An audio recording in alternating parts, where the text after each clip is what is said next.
وليه والصلاة لأهلها. أما بعد، أعوذ بالله من الشيطان الرجيم. بسم الله الرحمن الرحيم. يا أيها الناس اتقوا ربكم الذي خلقكم من نفس واحدة وخلق منها زوجها وبث منهما رجالا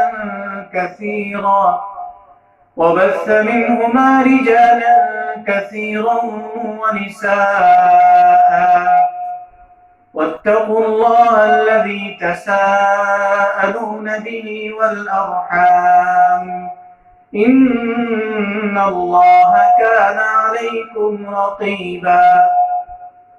صدق اللہ العظیم.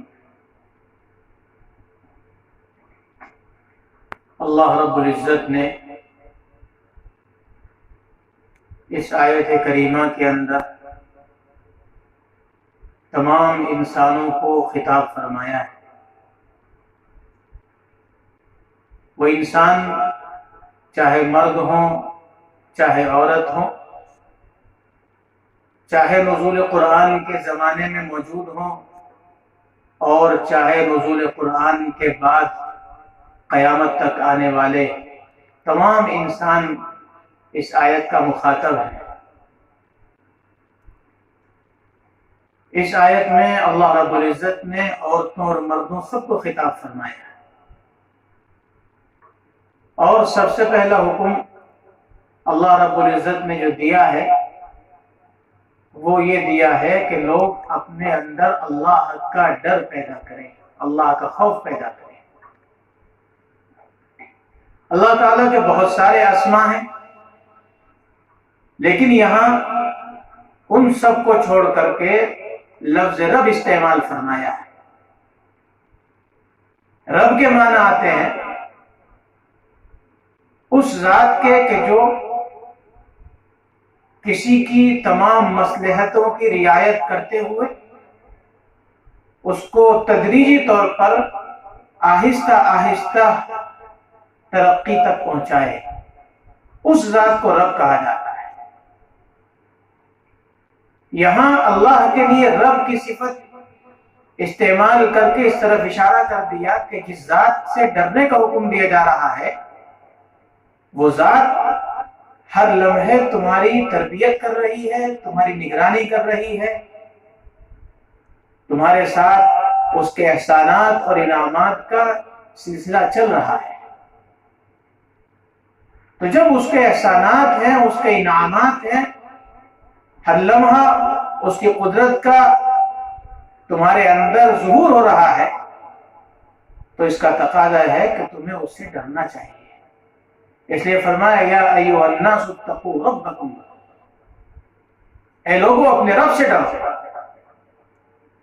کون سا رب؟ اس رب کی خصوصیت کیا ہے؟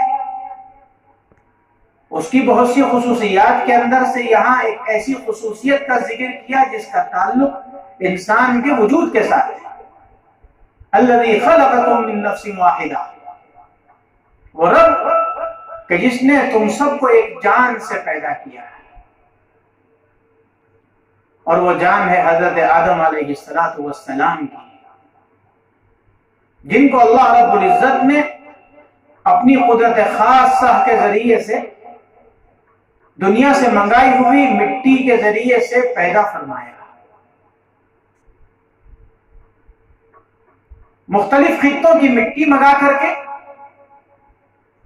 اللہ رب العزت نے حضرت آدم علیہ السلام کا خمیر تیار کیا. احادیث میں آتا ہے جناب نبی کریم صلی اللہ علیہ وسلم نے ارشاد فرمایا کہ جس مٹی سے حضرت آدم علیہ السلام پیدا ہوئے، چونکہ وہ دنیا کے مختلف خطوں سے لائی گئی تھی، تو کوئی مٹی وہ تھی کہ جو نرم تھی، کوئی مٹی وہ تھی کہ جو سخت تھی، کوئی مٹی وہ تھی جو سیاہ تھی، کوئی مٹی وہ تھی کہ جو سرخ تھی، کوئی مٹی وہ تھی جو پاک تھی، کوئی مٹی وہ تھی جو ناپاک تھی.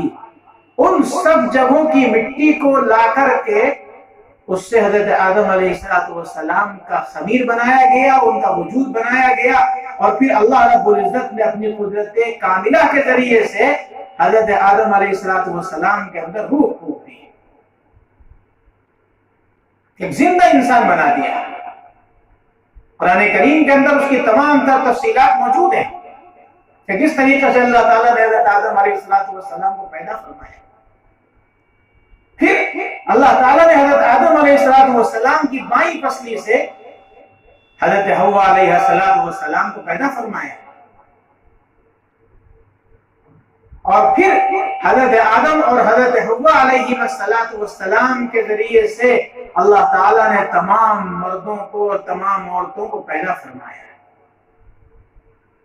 تو اس اعتبار سے اگر دیکھا جائے تو تمام انسانوں کی اصل حضرت آدم علیہ السلام ہیں، انہی کے ذریعے سے اللہ تعالیٰ نے تمام انسانوں کو پیدا فرمایا۔ تو جب تمام انسان ایک ہی باپ کی اولاد ہے تو پھر ان کے درمیان کوئی امتیاز نہیں ہونا چاہیے، جیسا کہ حضور اکرم صلی اللہ علیہ وسلم نے حجۃ الوداع کے موقع پر خطبہ دیتے ہوئے فرمایا تھا کہ کسی عربی کو عجمی پر فوقیت نہیں ہے، کسی گورے کو کسی کالے پر فوقیت نہیں ہے۔ اللہ تعالیٰ کے یہاں فوقیت جو ملتی ہے وہ انسان کو اس کے تقوی کی بنیاد پر ملتی ہے۔ قرآن میں فرمایا گیا ان اکرمکم عند اللہ اتقاکم، کہ تم میں سب سے زیادہ مکرم اللہ کے نزدیک وہ ہے جو سب سے زیادہ تم میں تقوی والا ہے۔ برادری کی بنیاد پر، حسب نسب کی بنیاد پر کسی انسان کو دوسرے کے مقابلے میں اعلیٰ یا ادنا نہیں سمجھا جا سکتا ہے۔ تو اس لیے فرمایا اتقوا ربکم الذی خلقکم من نفس واحدہ، اس ذات سے ڈرو کہ جس نے تم سب کو ایک جان سے پیدا کیا، وخلق منہا زوجہا، اور پھر اسی جان سے اللہ تعالیٰ نے ان کی بیوی حضرت حوا کو پیدا کیا، وَبَثَّ مِنْهُمَا رِجَالًا كَثِيرًا وَنِسَاءً، اور پھر ان دونوں کے ذریعے سے بہت سے مرد اور عورتوں کو پھیلا دیا ہے۔ وَاتَّقُوا اللَّهَ الَّذِي تَسَاءَلُونَ بِهِ وَالْأَرْحَامَ، اور اس اللہ سے ڈرو کہ جس سے تم سوال کرتے ہو، اور قرابت داری کے بارے میں، قرابت داروں کے بارے میں باخبر رہو، ہوشیار رہو۔ ارحام رحم کی جمع ہے۔ دراصل رحم عورت کے جسم کے اندر وہ خاص حصہ ہوتا ہے جس کے ذریعے سے انسان کا وجود ہوتا ہے، اسی کے ذریعے سے رشتے داریاں اور تعلقات بنتے ہیں، اسی لیے اس تعلق کو نبھانے کو صلہ رحمی کہا جاتا ہے، اور اس تعلق کو ختم کرنے کو قطع رحمی کہا جاتا ہے۔ چونکہ ارحام اس سلسلے کو قائم رکھنے کا ذریعہ بنتے ہیں، اس لیے اللہ کے رسول صلی اللہ علیہ وسلم نے اور خود اللہ رب العزت نے بھی اس رحم کے رشتے کو برقرار رکھنے کی تاکید فرمائی ہے۔ بکثرت احادیث کے اندر اس بات کو واضح کیا گیا ہے کہ رحم سے متعلق جو رشتے ہیں ان کا کتنا اہتمام ہونا چاہیے۔ ایک روایت میں آتا ہے حضور اکرم صلی اللہ علیہ وسلم نے فرمایا الصدقۃ علی المسکین صدقۃ وہی علی ذی الرحم سنتان صدقۃ وصلۃ۔ ایک عام مسکین کو اگر کوئی آدمی صدقہ دیتا ہے تو اس کو ایک صدقہ کرنے کا ثواب ملتا ہے، لیکن اگر یہی کام انسان کسی اپنے غریب رشتہ دار کے ساتھ کرتا ہے، غریب رشتہ دار کو صدقہ دیتا ہے، تو اللہ تعالیٰ اس کو 2 اجر عطا فرماتے ہیں، ایک اجر صدقہ کرنے کا ہے اور ایک اجر صلہ رحمی کا ہے۔ ایک اور حدیث میں آتا ہے اللہ کے نبی نے فرمایا من احب ان یبسط له فی رزقه وینسأ له فی اثره فلیصل رحمہ، جو شخص یہ چاہتا ہے کہ اس کے رزق میں برکت ہو، اس کی عمر میں اضافہ ہو، تو اسے چاہیے کہ اپنے رشتہ داری کے تعلقات کو قائم رکھے، رشتہ داری کے تعلقات قائم رکھنا انسان کی عمر میں اضافے کا سبب بنتا ہے، انسان کے رزق میں اضافے کا سبب بنتا ہے۔ حضرت میمونہ رضی اللہ جو ام المؤمنین ہیں، ان کے پاس ایک باندی تھی، اس باندی کو انہوں نے آزاد کر دیا۔ حالانکہ باندیوں کو اور غلاموں کو آزاد کرنا شریعت اسلامیہ کے اندر انتہائی فضیلت کا کام ہے، لیکن جب حضور اکرم صلی اللہ علیہ وسلم کو معلوم ہوا تو حضور نے حضرت میمونہ رضی اللہ تعالیٰ عنہ سے فرمایا کہ اگر تم یہ باندی اپنے ماموں کو دیتی تو زیادہ بہتر تھا۔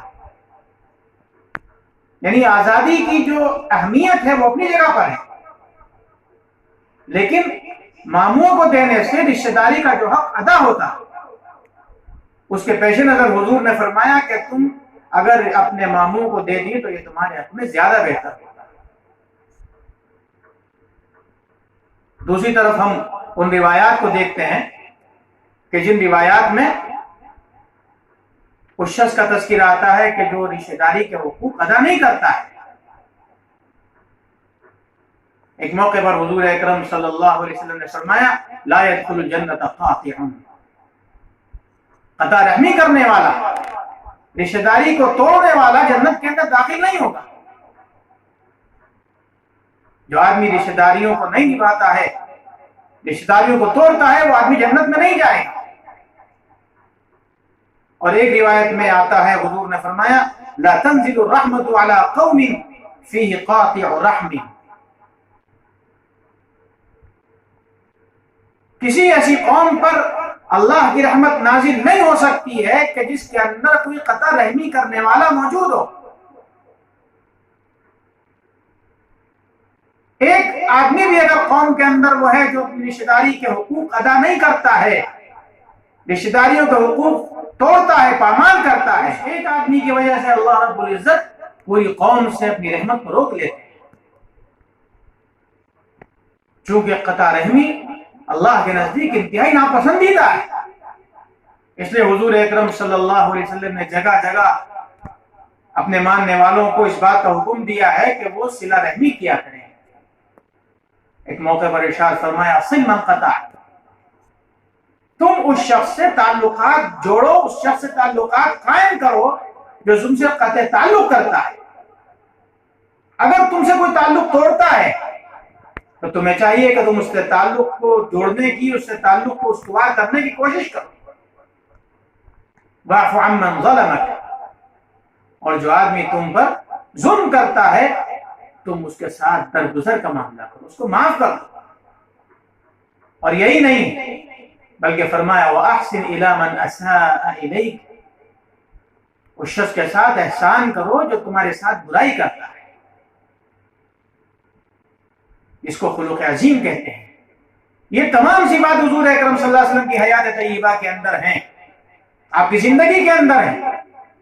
آپ کے حالات کو ہم دیکھیں کہ آپ نے نہ صرف یہ کہ اپنے تعلقات کو رشتہ داروں کے ساتھ قائم رکھنے کی کوشش کی، حالانکہ ان لوگوں نے حضور کا مقاطعہ کیا، حضور سے تعلقات ختم کرنے کی کوشش کی، لیکن حضور نے اپنے طور پر ان تعلقات کو نبھانے کی کوشش کی۔